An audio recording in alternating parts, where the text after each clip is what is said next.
wary of each other's militaries, addicted to each other economically, the complexities in the U.S. China relationship. Infamy in the UK, what a scandal at the BBC reveals about the network and the paper that broke the story. Plus, televangelism in Kenya, where divine revelations have proven deadly.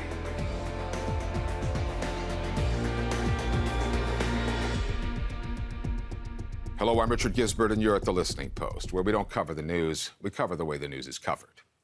A senior American official was in Beijing this past week to do something the U.S. and China rarely do these days: talk face-to-face. The Treasury Secretary, Janet Yellen, was out to reassure Chinese leaders that the world is, quote, big enough for both our countries to thrive. But beneath the diplomatic niceties lies a mutual suspicion that runs deep. Two governments fully engaged in a bigger battle of narratives. President Xi Jinping has said that Chinese media outlets should step up on the messaging. They need to, quote, tell China's story well. Beijing has also recruited foreign filmmakers to teach them how to better communicate with international audiences. In the U.S., most of the reporting revolves around the security threat, real or imagined, that China poses, such as over the status of Taiwan. There is far less discussion about the fact that the U.S. military, through its bases and its allies, is encircling China. The other thing that news consumers should do to understand this story: follow the money. Two countries that are squaring up militarily happen to need each other economically. The U.S. and China continue their technological tit-for-tat. Treasury Secretary Janet Yellen is on her way to Beijing.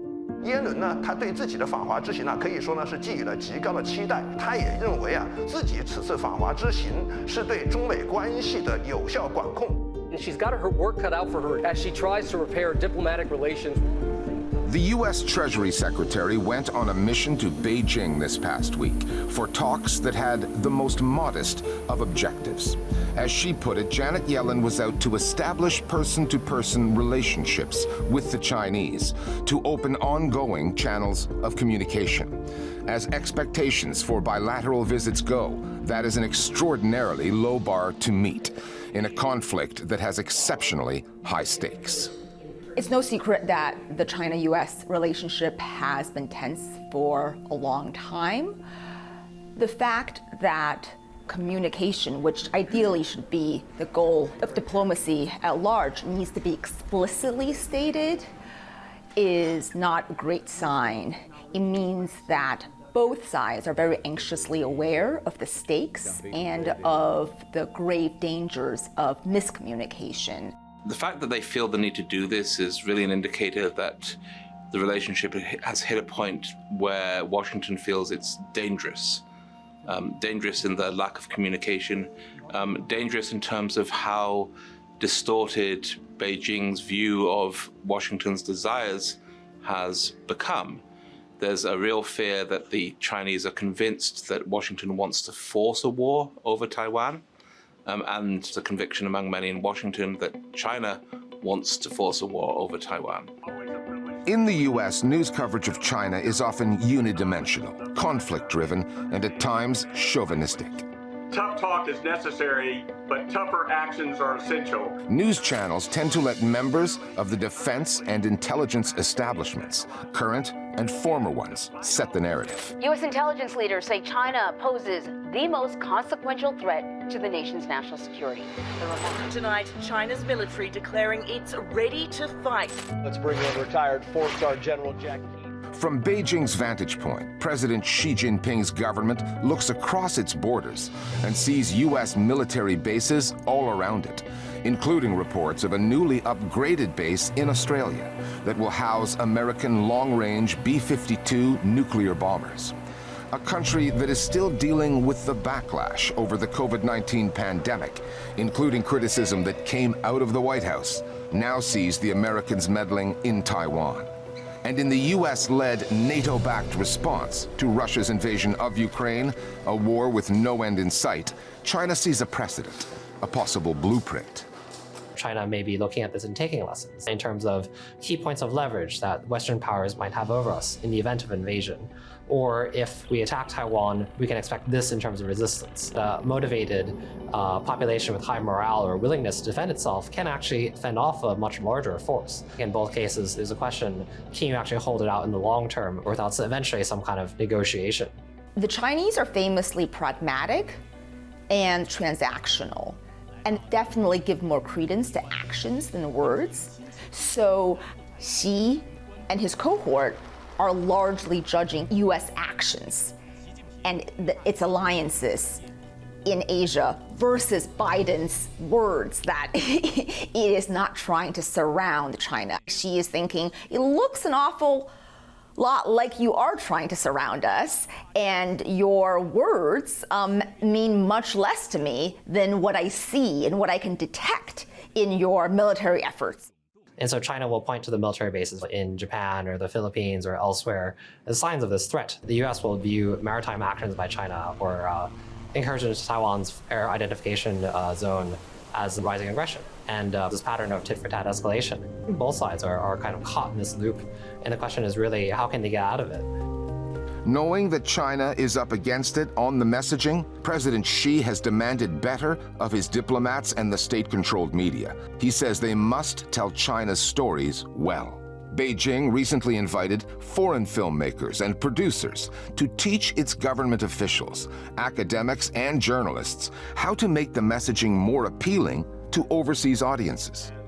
In a world where there is so much suspicion about the renaissance of modern China, I think we can all do our small part to communicate the positive side of who the Chinese people are. They talked about how cinematic storytelling is far more effective when it focuses on individuals and their stories, rather than the typical Chinese production, grandiose films that celebrate the country's and the Communist Party's achievements. Among the ironies at play here, Beijing's diplomatic messaging, which has grown far more aggressive over the past few years, is known as wolf warrior diplomacy. It takes its name from a Chinese film franchise that produced Rambo-like celebratory blockbusters.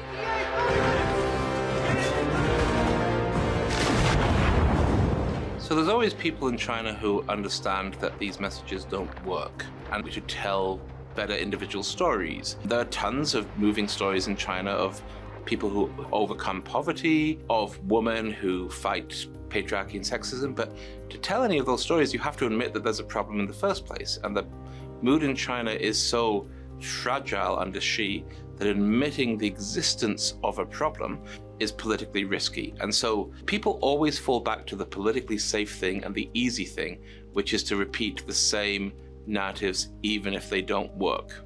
The wolf warrior tactic is one of incredible aggression and nationalism, that China has reached a level of strength that no longer requires kowtowing to the West. I don't know how the BBC people got all this wrong information. You see, if you look at their track record, maybe you should not have total trust of what they say. You can see this in the way that Chinese officials abroad are becoming increasingly arrogant and hostile. Don't be naive. Condemnation. It sounds naive to say that's not an invasion. It doesn't solve the problem. The Chinese propaganda machine is known for its nimbleness and its ability to present multiple tactics at once and to course correct when there is a need. So they're also willing to try many other things. As Russia's war in Ukraine grinds on, China-watching journalists have taken to describing the country's rise as the dawn of a new Cold War. There is a big difference. China is one of the U.S.'s biggest trading partners. There's a mutual reliance there that never existed between the U.S. and the Soviet Union or Russia. That interdependence between powers that remain strategic adversaries means that this conflict presents economic dangers as well as military ones. For years, the US assumed that it could manage China's rise by binding China tighter into the world system of trade and manufacturing, that China would become more democratic, more open as a result.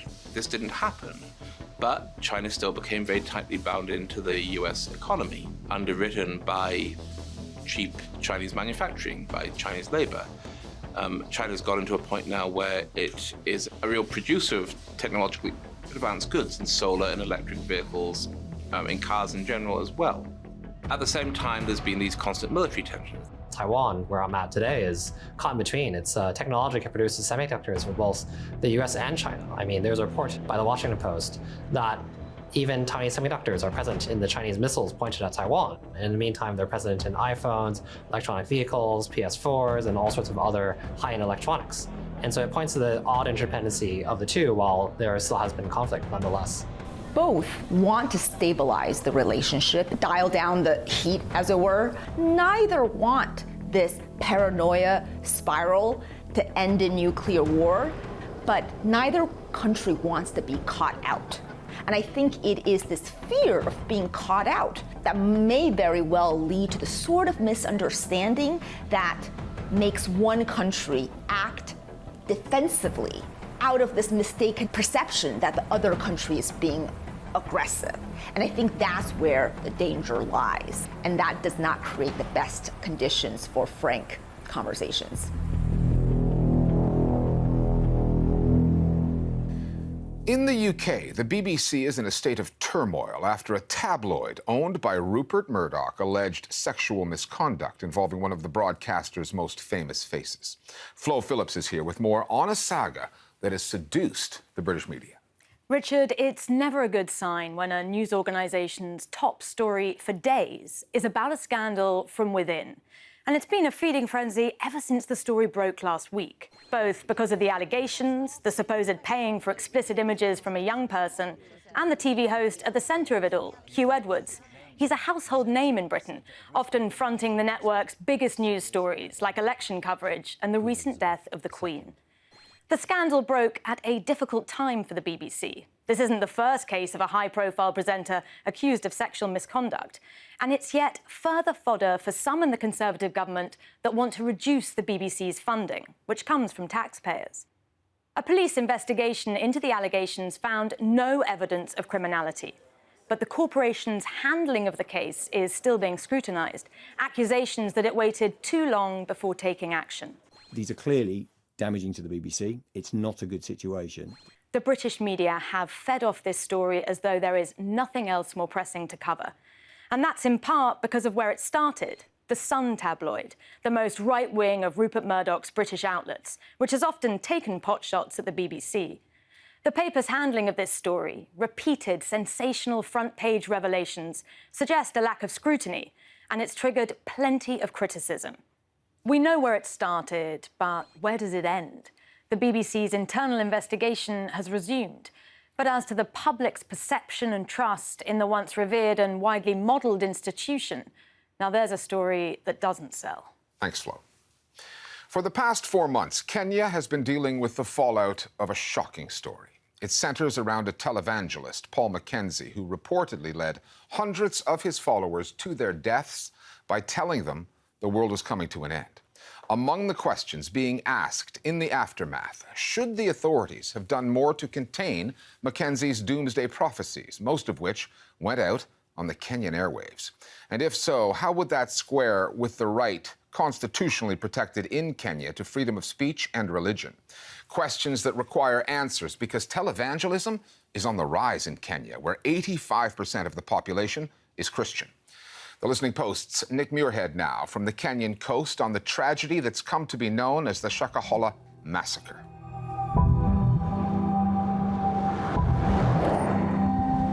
We've just left Malindi, a coastal town in eastern Kenya, and are heading inland to the Shakahola forest. In March, news broke that a woman had killed her children here in order to please God. When the story broke, Joseph Yeri was one of the first journalists at the scene. We were first called here by the police. We were informed that there were two bodies of children buried inside here. Instead, we found bodies all over, mass graves all over. To date, more than 350 bodies and counting have been exhumed. They were all led to the forest by a televangelist named Paul Mackenzie. He is thought to have told them that the world was ending and that in order to reach God, they would have to starve themselves to death. First children, then women, then men. Mackenzie said he would follow, but he never did. So tell me about Paul Mackenzie. What do we know about him? Initially, he was a taxi driver in Malindi until he formed his own ministry now called Good News International Ministries. That church, according to the believers who first went in, was just a good church. Miracles happened until 2015.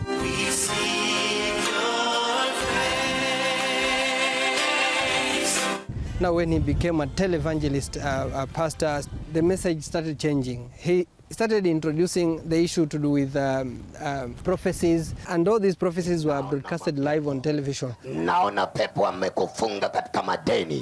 Tell me about Mackenzie's followers, those that followed him into this forest. They came from far and wide because Mackenzie had followers all over.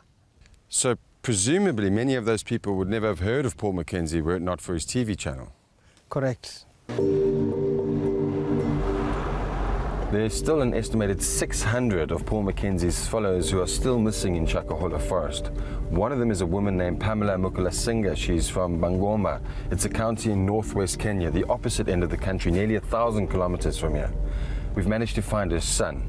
He's living in Nairobi, so I'm off to the capital to meet him.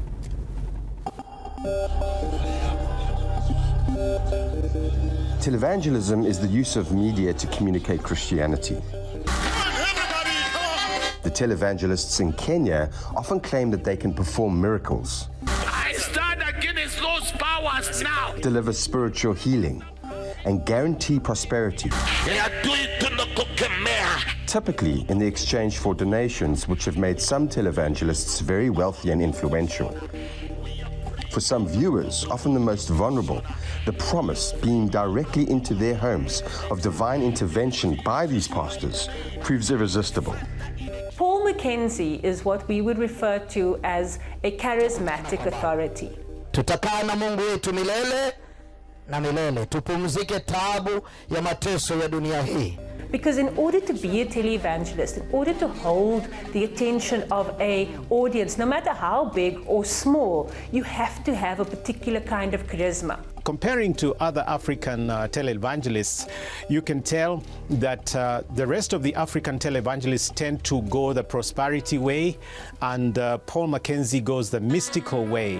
Bwana kaniuliza, unajua ni kwa nini siku ya leo ndo mbona maiti hawafufuki kama nilivyofufua? When mystery kicks in, then somebody is believed to have information or news or power that other people don't have. And so that occultic, mystical element is what really endeared him to a lot of people. Pamela Mukalasinga's son, Rogers Shibuse, says that she would spend her days watching Mackenzie's Times TV channel and was captivated by his sermons that promised spiritual healing. She thought he could help her daughter, who was suffering from mental health issues. This time last year, Shibuse's mother, his sister, and her 3-year-old daughter left home to join the televangelist. Okay. The main reason my mother followed Mackenzie's preaching was my elder sister's illness. During his TV sermons, Mackenzie would often use the Bible and a specific oil to heal people, so my mother thought he might be able to help my sister. That was her main motivation. If it wasn't for his TV station, my mother never would have heard of someone like Mackenzie. When religion comes under the agency of media, then media transforms that religion. And so perhaps for people like Paul Mackenzie, media tended to give them some kind of reputation and credibility. Sifurahiki kazi inayoendelea Ruiru tangu nimewaacha. Je, Mungu? Paul Mackenzie's message would have first started out as what we would consider an instance of religious diversity, right? Because it doesn't just start off as an end of times. We then see it moving into a space of deviance. Education is evil. And then later on we see it moving into a space of danger. lakini shetani amedhihirika katika roho ya uke zaidi. Hallelujah. Now, it's difficult to predict what the progression will be, because not all diverse iterations of a mainstream religion will become deviant, and not all deviant iterations of a mainstream religion will become dangerous, but sometimes they do.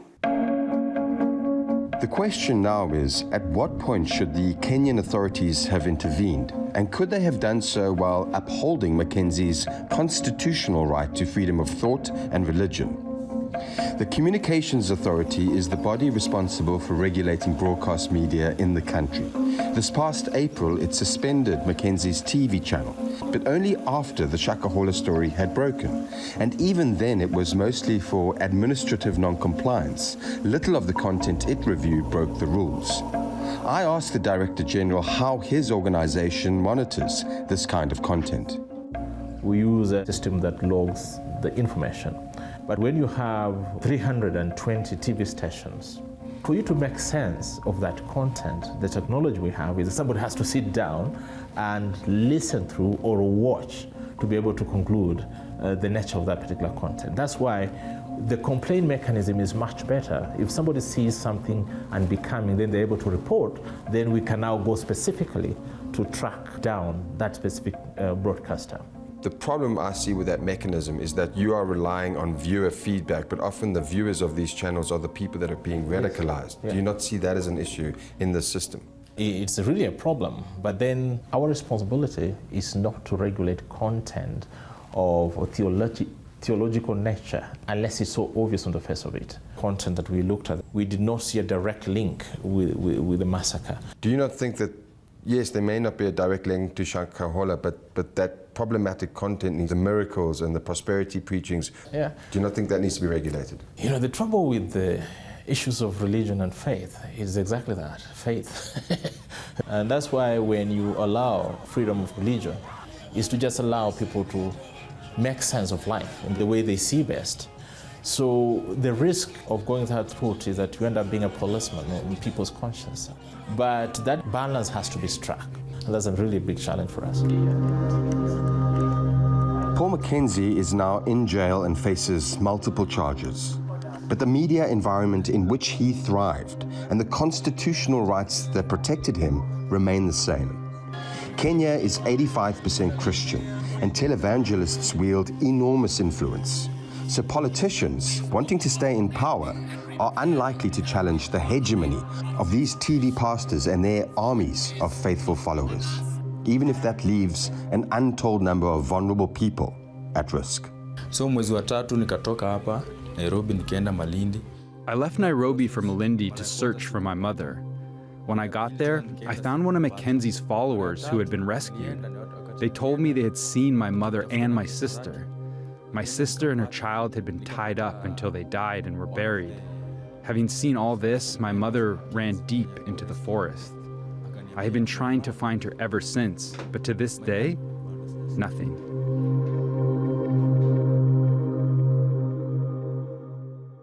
And finally, to Twitter and the platform's tumultuous year under new owner Elon Musk. The competitors smell blood. Primarily Threads, an app launched last week by Mark Zuckerberg's company Meta, which also owns Facebook, WhatsApp, and Instagram. Within a week, Threads had racked up 100 million users, making it the fastest-growing app of any kind ever. Musk is struggling to be a good sport about this. His lawyers have threatened to sue Meta for intellectual property theft, accusing them of being copycats, basically. That might be a bit unfair. Both apps are run by gazillionaires with lousy track records on hate speech and misinformation, but Threads will need some time to catch up with Twitter on that front. We'll leave you now with the Canadian internet comic Stuart Reynolds and the kind of promo video that Threads should put out, but never will. We'll see you next time here at The Listening Post. Welcome to Threads. If your current social media platform has turned into a dumpster fire, you'll be pleased to notice that our dumpster is brand new and barely smoldering yet. Some microblogging sites are run by entirely unlikable billionaires. Not ours. Threads is run by a billionaire who, I guess, looks pretty great by comparison. Do we harvest your data?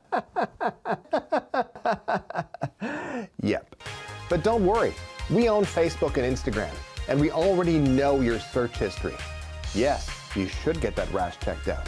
You asked for a social media platform that was somehow both better than Twitter and exactly like it. And we were like, I don't know, how about this? Welcome to Threads.